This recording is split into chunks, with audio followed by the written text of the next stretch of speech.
welcome to episode 6 of season 2 of the podcast of the History Teachers Association of New South Wales. My name's Jonathan Dallymore, and in today's episode, I sat down to talk to Professor David Hoffman from The Ohio State University in the United States.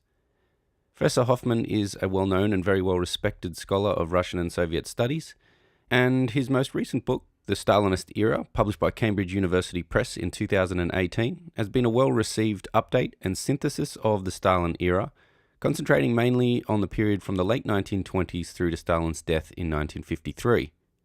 Due to constraints of time, we focused this discussion on David's coverage of the Stalinist era in the 1920s and the 1930s, and we covered themes such as the broad changes to Soviet studies in the last couple of decades, and also some of the specifics around what Stalin actually did and how it impacted the Soviet people. In my view, this book is a very useful contribution to the literature on Stalin because it brings together the work of a wide range of scholars in a highly readable account. Lastly, before I begin this interview, I'd like to thank David for making time for this. It's hard to organise two very busy people across two very different time zones, and I certainly appreciate his generosity in setting aside time to come and talk to us. Remember, you can subscribe to this podcast on iTunes and SoundCloud, and check our website for the details of upcoming events at www.htanansw.asn.au. And now here is the interview with David Hoffman. Hi David, welcome to the podcast. Thank you very much for having me, Jonathan. Could you please start by telling us a bit about your career as a historian so far to give us a bit of context for the discussion? Sure. I first got interested in Russian history when I was in college. I took a history course which covered the Russian Revolution. And one thing that particularly intrigued me was why the October Revolution, which seemed to promise liberty and equality for all people, resulted not in a communist utopia, but instead in a Stalinist dictatorship. So I was so interested in this, I decided to go on to graduate school to continue studying Russian history, and I got my PhD at Columbia University. And then after that, eventually I got a position at Ohio State University, where I've taught for 25 years. I published 6 books, all of which have pertained in some way or another to Stalinism.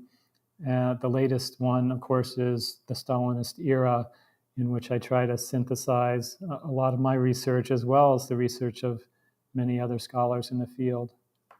So you've got a long history with this particular part of history, and that obviously comes through in this book because it is, as you say, a synthesis of so much of the work that you've done and other scholars have done. I wondered if you might be able to give us a bit of a sense of how Stalin studies have actually changed over the past, say, 10 to 15 years. Yes, it's been an exciting time for scholars of Soviet history and of Stalinism in particular. Going back a little farther to 1991 and the collapse of the Soviet Union, the opening of the archives, that allowed scholars to begin to research these questions of Stalinism in much more depth and with more concrete data. And that has continued, that process of working through archival materials has continued particularly the last 10 to 15 years. So now we have a much clearer idea, for example, of the number of victims of Stalinism. There used to be sort of widely varying estimates, and now we have sort of precise numbers on how many were killed in the purges, how many were sent to the Gulag, and so forth. And another thing that is very important, I think, in the field of Stalin's studies, really within the last 10 years, is to put the Soviet Union in more of an international perspective. And that's what I've tried to do in this book, The Stalinist Era. The end of the Cold War really allowed this, I think. It used to be during the Cold War, the Soviet Union was seen as sort of an anomaly, something that was entirely different from Western democracies. Of course, there are important differences, but the end of the Cold War allowed us to sort of take a broader perspective and see that in addition to differences, there are also striking parallels that we see in the Soviet Union, Soviet history, particularly the expanding role of government, where governments across Europe and around the world actually greatly expanded their role in the late 19th and 20th centuries in terms of some positive things: healthcare, the welfare of the population, management of reproduction, as well as what you might call negative population policies, which included things like deportations, internments, and so forth. So that perspective has allowed some new insights, I think, on Stalinism, and those are things I try to highlight in the book. They definitely come through quite clearly, I think. And that also, I think, actually provides a really nice segue into the next question I wanted to ask you, which relates mainly to chapter 2 of your book. And that is, I was wondering if you could maybe try to set up some of the context in which Stalin came to rule. Yes, the context is extremely important. So the first leader of the Soviet state, Vladimir Lenin, of course, died in 1924, and that set up this sort of succession struggle. It wasn't clear who was going to emerge as the next leader of the country, and it also was not clear what course the Soviet leadership was going to take. Remember that this was the first socialist country in history, so there was no real blueprint or precedent for them to follow in terms of how they were going to build socialism. And there were various platforms and approaches put forward. Lev Trotsky, who seemed like he might be the logical successor to Lenin, focused very much on internationalism. He believed that the revolution would have to spread abroad to other countries for the Soviet revolution to survive. Stalin took a much different view. He and his supporters instead focused on building socialism just in the Soviet Union without requiring it, the socialist revolution, to spread to other countries. So Stalin's doctrine of socialism in one country sort of became his platform, and one that did build support for him, at least among some segments of the Communist Party.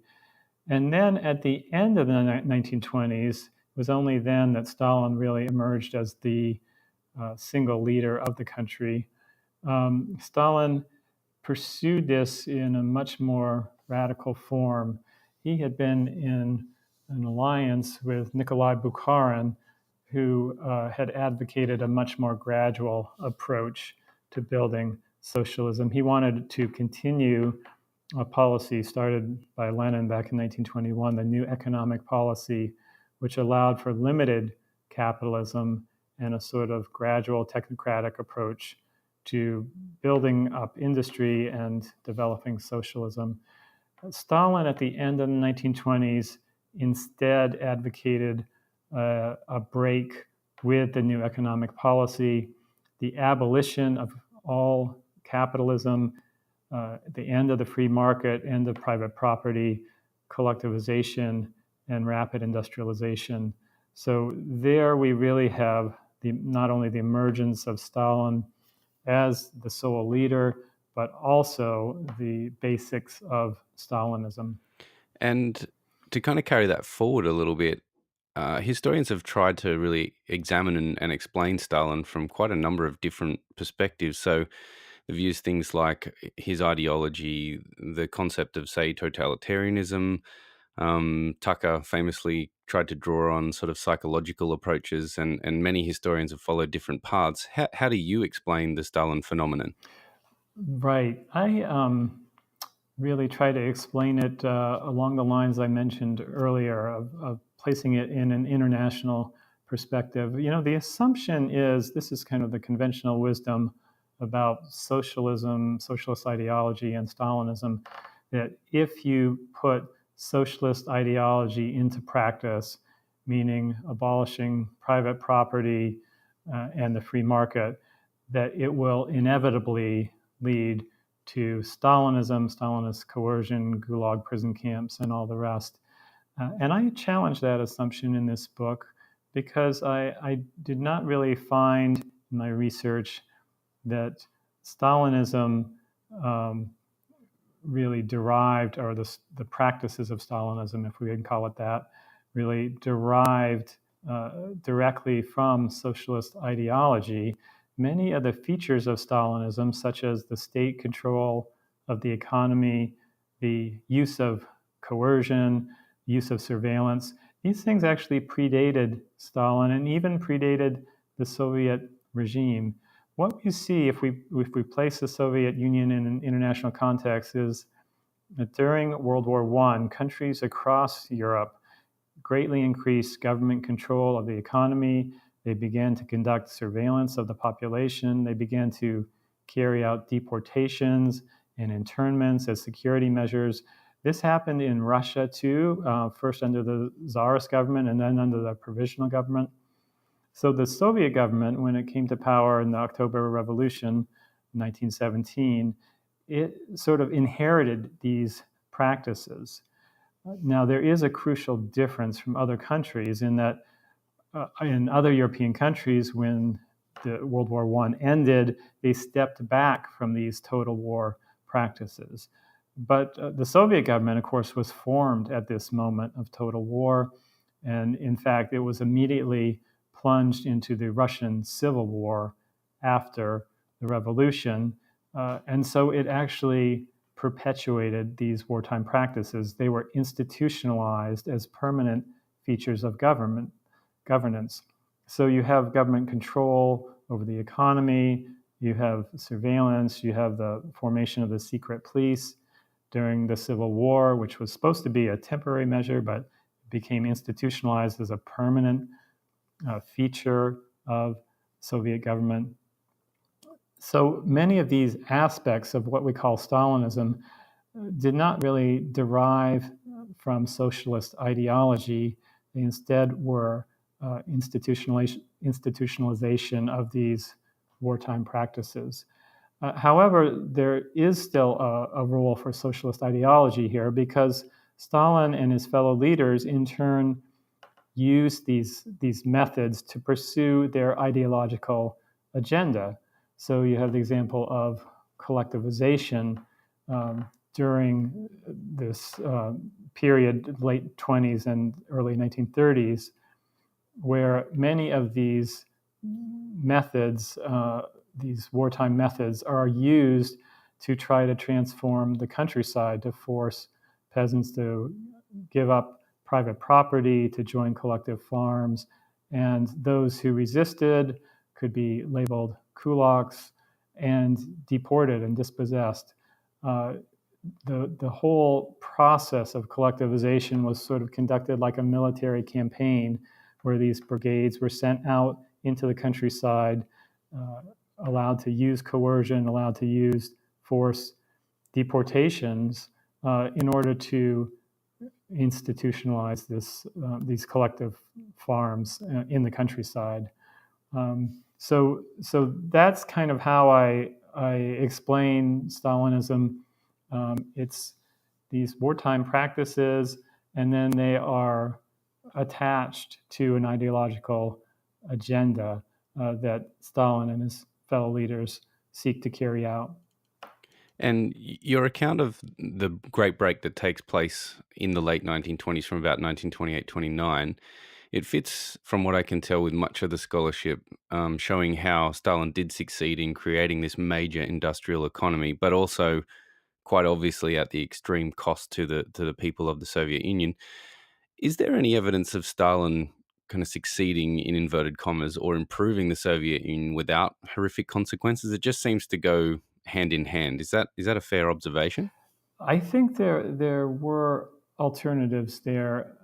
Certainly, there were reasons that Stalin and the Soviet leadership wanted to pursue rapid industrialization. Their country was underdeveloped.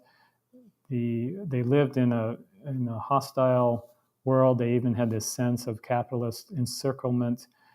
So just for reasons of national security. If nothing else, they wanted to try to industrialize the country quickly. This, though, could have been done more gradually through a sort of technocratic approach.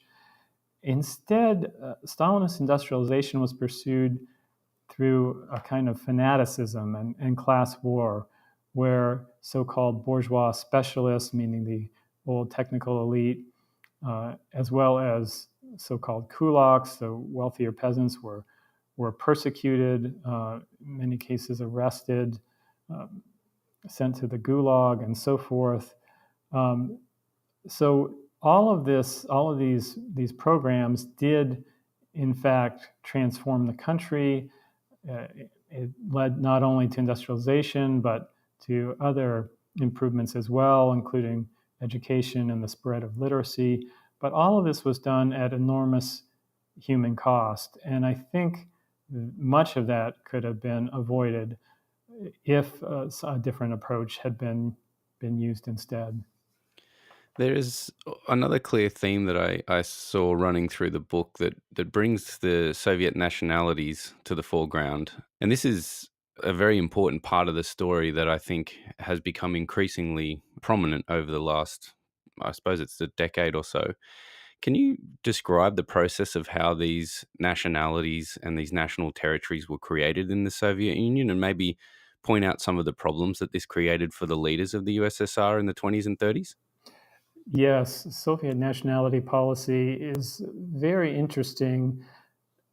There's a sort of paradox to it in a way, because Soviet leaders were opposed to nationalism. They saw that as a bourgeois ideology.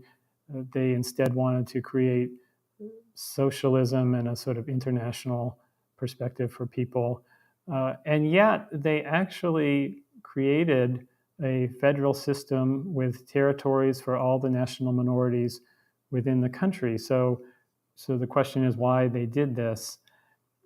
Lenin and Stalin both believed, first of all, that suppressing nationalism among the national minorities would only inflame nationalist separatism. So they saw it as a better approach to actually allow these national minorities to have their own territorial units, to have their own use of their own languages, for example, in schools, to recruit members of these national minorities into the Communist Party. This was the approach that they took to sort of co-opt the national minorities. And the other reason they did this, Soviet leaders saw peoples progressing along an evolutionary timeline from tribes to ethnic groups to nationalities, and eventually to a sort of socialist identity that would supersede national identity.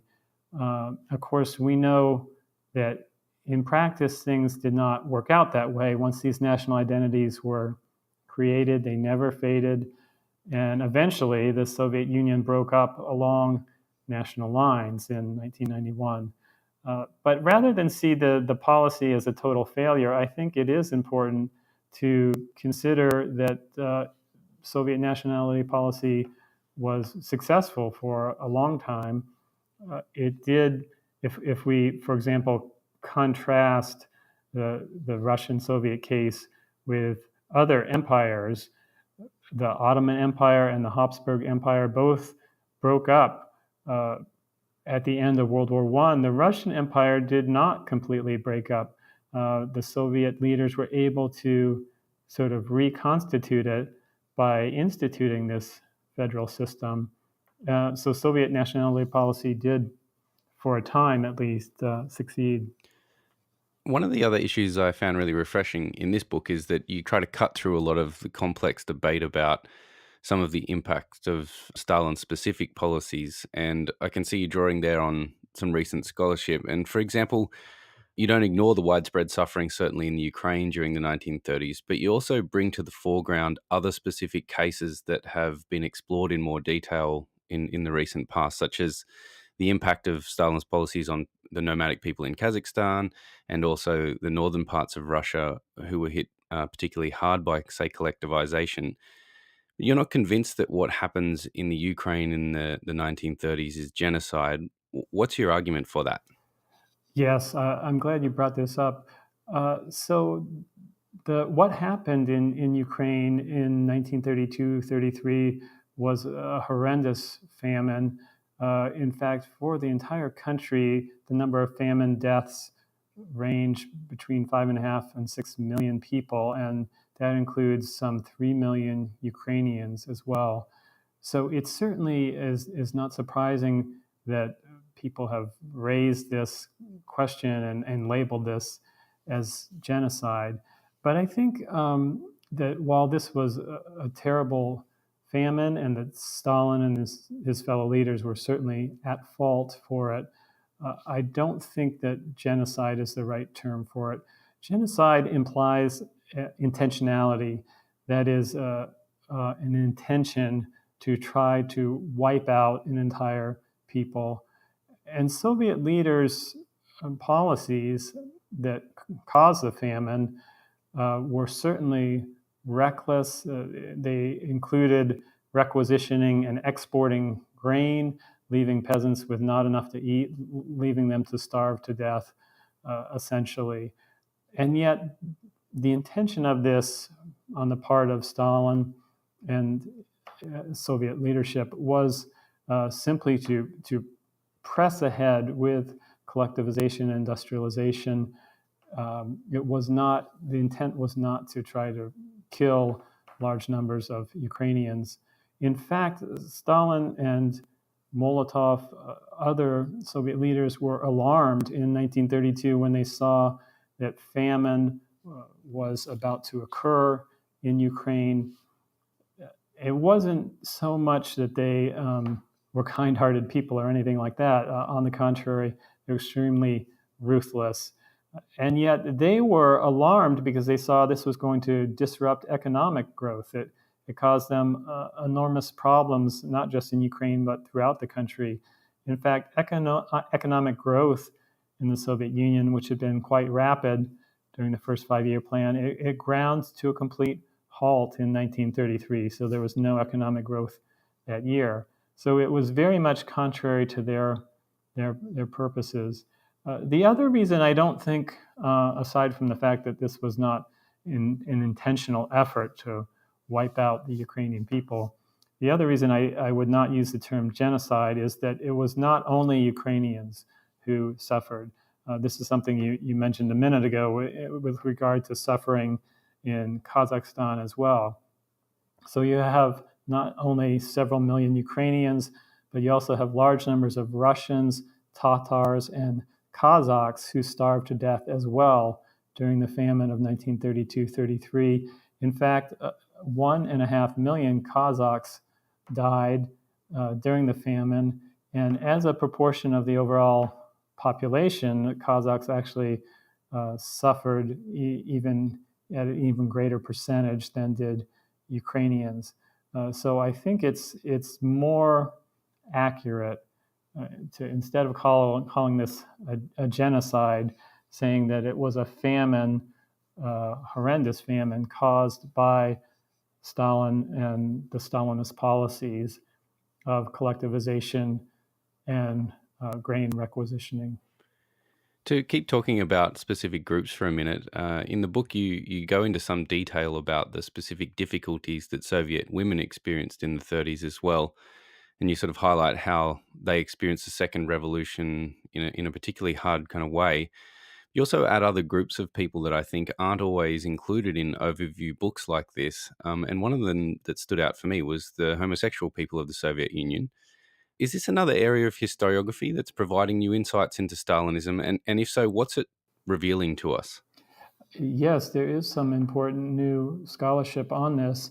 There's a book by Dan Healy, Homosexual Desire in Revolutionary Russia, which goes in depth on policies towards same-sex sexuality in the Soviet Union. In the mid-1930s, male homosexuality is outlawed. And this is part of a sort of broader attempt by the Soviet leaders to impose a model of the heterosexual family and to see sex as only for the purpose of procreation. So in my book, I discuss this in this context of emphasis on the family and the Stalinist pro-natalist campaign of the 1930s. This had, of course, enormous implications for people, including same-sex couples, as well as for both men and women. The pro-natalist campaign put forward an essentialized view of women as mothers, that every woman was supposed to be a mother, and also a centralized view of men as fathers. And it's very interesting. This is another place where I try to sort of put this in an international context, because it's very interesting to see that this was widespread across Europe at this time. In the interwar period, all political leaders were concerned with trying to increase their populations and pursued pro-natalist policies, in some cases along the very same lines as did Soviet leaders. So you have, for example, abortion being outlawed in countries across the continent. You have campaigns which try to portray women as mothers, and adding even monetary incentives for women to have more children. It's very interesting that in the Soviet case, there is a somewhat different construction of gender, because there's no effort to consign women to the home. Instead, women are always portrayed as both mothers and workers, so they're expected to play both of these roles in society. But all of these pro-natalist policies had very important implications for people and how they were able to live their lives. I found it interesting, considering that you discuss the great breadth and also depth at which Stalinism touched the lives of groups and individuals across the USSR, that you didn't mention the word totalitarianism once in the book. As far as I could find, I checked the index here, and I couldn't see it in my own reading of the book. Have you consciously avoided using that term? Yes, I did actually consciously avoid that. The problem with the term is that it has an enormous amount of Cold War baggage. The totalitarian model really came to prominence during the Cold War. It sought to equate the Soviet Union with Nazi Germany and to differentiate those systems from other countries. Now, if we were to go back to the famous book by Hannah Arendt on the origins of totalitarianism, she actually takes a broader view. She uses the term in a sort of broader sense to look at how governments in all countries were expanding their control. So I wouldn't be so opposed to the term if we could keep that original meaning. But during the Cold War, the term was used in a very politicized way to try to portray the Soviet Union as something that was fundamentally different from any other country other than Nazi Germany. And so I think it does have that sort of Cold War baggage. The other reason that scholars, including myself, have tended to avoid that term is that it implies the Soviet government exercised complete control over the population. And studies have shown that was not really the case, beginning with some work by Sheila Fitzpatrick back in the late 70s and then 1980s, and other sort of revisionist scholars. They were able to show that, in fact, there were many things occurring in the Soviet Union that were not directly under the control of the Soviet government, that there was a real social history there, as well as political, issues of political control. And then another scholar, Lynn Viola, showed that in some ways the fact that the Soviet government did not have total control over things actually fundamentally characterized it and meant the fact that this was a vast country with an underdeveloped infrastructure, underdeveloped communications, and so forth, meant that the Soviet government didn't have total control of things. In her book, The Unknown Gulag, she actually shows that that made things even worse for many of the peasants who were deported during dekulakization and collectivization, because it meant, in fact, the government was sending these people to remote regions in the far north and Siberia where there was not adequate infrastructure and control, and people died at extremely high rates just due to exposure, starvation, disease, and so forth. But this idea, this kind of old image that the totalitarian model calls forth of a sort of Orwellian society with complete government control, that is something that scholars have found through research is not a really accurate portrayal of the Soviet system. It's not that the Soviet leaders were liberal in any sort of sense. They actually desired that kind of total control, but they simply did not have it. They weren't not able to carry it out. And in many ways, their use of coercion actually was something they resorted to simply because they could not reshape the society in the ways that they wanted to. Your account of the terror and particularly the Great Terror in the late 1930s, I thought did a really good job of bringing together the works of people like J.H. Getty and Oleg Plevniuk and many others too. How have our views about that aspect of Stalinism changed as well, since particularly the 1960s when, say, Robert Conquest was first making this a real central issue? Right. So the book by Conquest that was sort of a landmark book was titled The Great Terror. And I actually avoid using the word terror in this context as well. It was not a term that was used at the time. It was a term a label that Conquest gave to this state violence of the late 1930s. And it's something of a misnomer because terror implies that the purpose of this state violence was to terrorize the population into submission. It's something that, in fact, also was part of the totalitarian model. But that is not accurate historically. These mass arrests and executions were actually carried out in secret.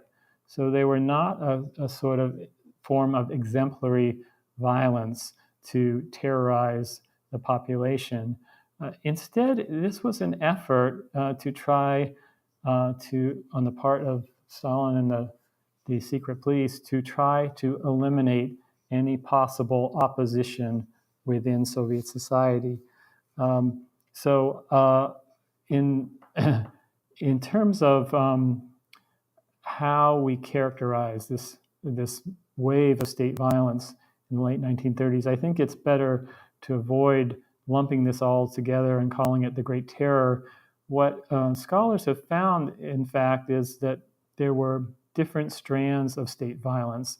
And if we differentiate those, we're able to analyze them more accurately. Just to mention those strands, there were the great purges of party members, army officers, industrial leaders, and so forth.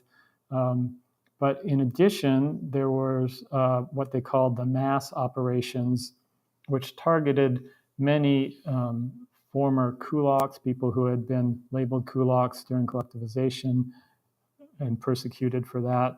Those people were, in many cases, rearrested in the late 1930s, along with many common criminals.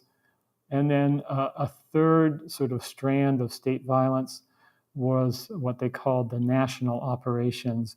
Many of the diaspora nationalities within the Soviet Union were targeted in these for arrests and executions. These diaspora nationalities, such as ethnic Poles, Germans, Latvians, and so forth, were seen as potential traitors, potential spies within the country. Any nationality that had a homeland outside the Soviet Union came under suspicion at this time.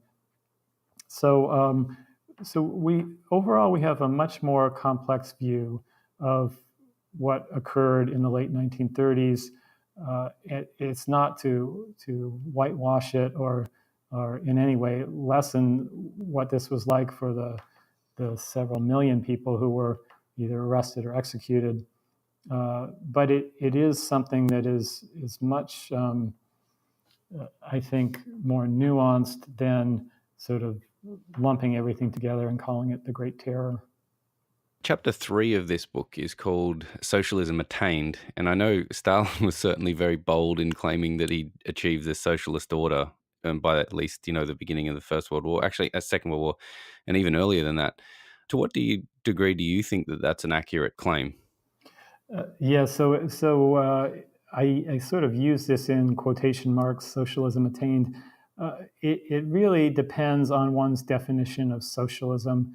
So if you define socialism as liberation and equality, then certainly no, this was not socialism attained. In fact, it was almost the opposite, because you have enormous state control and coercion.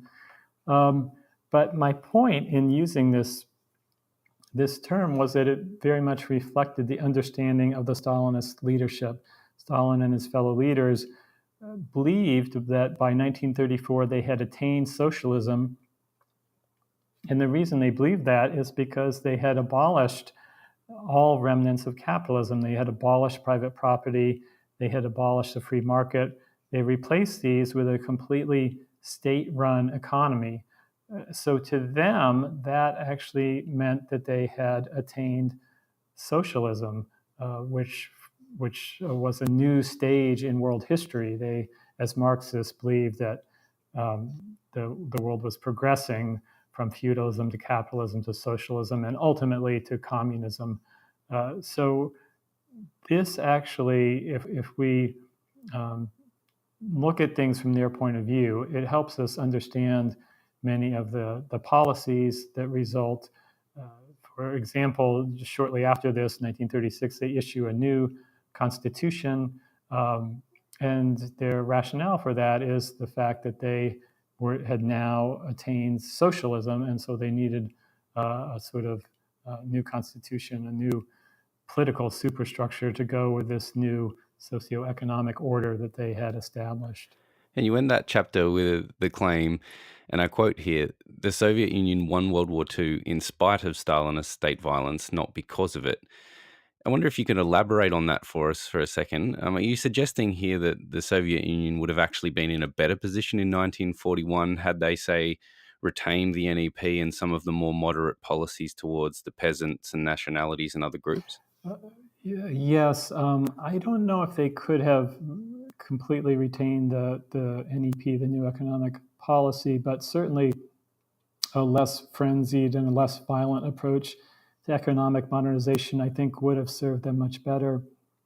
And then what I especially am referring to when I say in spite of Stalinist state violence is that it would especially help the country to avoid the Stalinist purges. The purges had eliminated so many of the leading military officers. So many of them were arrested and executed, including Tukhachevsky, who was the leading Soviet commander of the time, that it greatly weakened the military on the eve of World War II. In addition, you have thousands of Communist Party members who were arrested and either executed in the purges or sent to the Gulag. So these things too greatly weakened the country. I certainly do not believe the claim that Stalinists sometimes make to say that this eliminated opposition and actually strengthened the country. I see quite the opposite. So that's the reason I make this statement that the Soviet Union won World War II in spite of Stalinist state violence, not because of it. And skipping forward a little bit, I know we don't have time to discuss everything that you cover here, but I do want to talk about whether anything actually changed after the Second World War. So did Stalinism really change in any appreciable way after 1945? Not really. The fundamentals of Stalinism remained.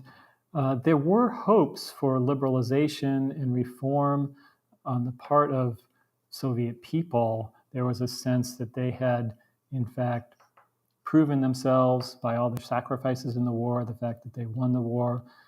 Elena Zubkova discusses in some of her research, discusses the fact that there was a real possibility and hope for a liberalization to occur after the Second World War. But that was not realized. Those hopes for reform were, in fact, quickly dashed. And there were two reasons for that, really. First of all, the victory in the war, rightly or wrongly, in many ways vindicated the Stalinist system. In retrospect, it seemed like maybe all of these brutal policies, from collectivization to the purges and so forth, were in fact justified if the Soviet Union had prevailed in the end over Nazi Germany. So certainly that was one reason.